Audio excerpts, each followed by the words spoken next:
Muslim is not a synonym for terrorist. A lot of people seem to think it is. It's like they heard the term Muslim extremist and thought it meant anyone who is extremely Muslim. When really the term is unfair on the surface. It would imply that we're not just at war with Muslims that are extremely violent, but also Muslims that are extremely nice, extremely good singers, extremely into the X Games, Mountain Dew, extremely into Star Wars trivia, extremely white because they converted from Christianity late in life or just got born into a Muslim family, extremely tired of being accused of being terrorists. So, if they don't look like Muslims, then what does an American terrorist look like?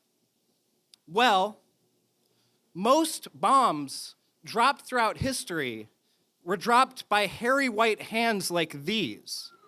The majority of mass shootings are conducted by racist white guys with racist chips off the old blocks on their shoulder.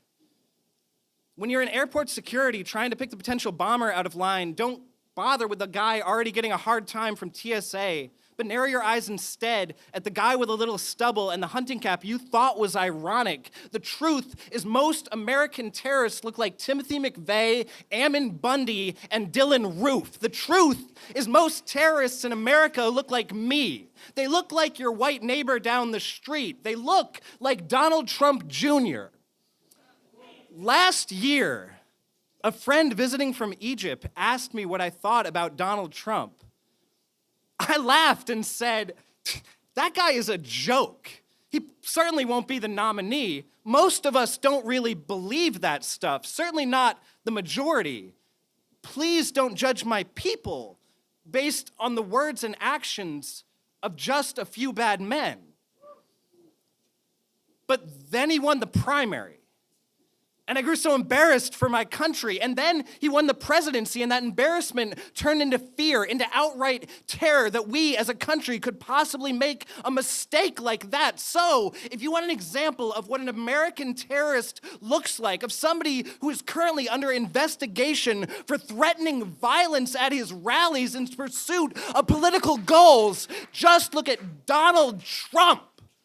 And if you were to ask an average, extremely nice, extremely normal, extremely Wookiee-obsessed, pitch-perfect Muslim what they thought of ISIS, of Al-Qaeda and their leaders, they might laugh and say, oh, most of us don't really believe that stuff.